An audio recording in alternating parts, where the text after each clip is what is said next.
শেখ হাসিনার রাজনীতির দর্শন ছিল যত রক্ত প্রবাহিত করতে হয় করো, যত মানুষকে হত্যা করতে হয় করো, গোটা বাংলাদেশকে মৃত্যুপুরীতে পরিণত করে হলেও শেখ হাসিনা ক্ষমতার মস্তককে আঁকড়ে ধরে থাকতে চেয়েছিল।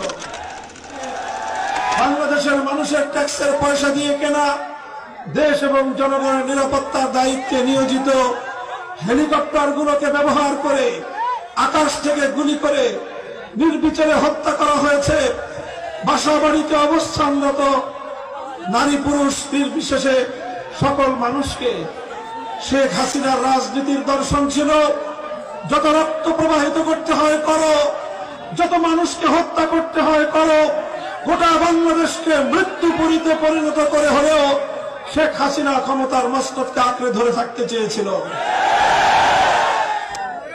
সাবাস বাংলাদেশ।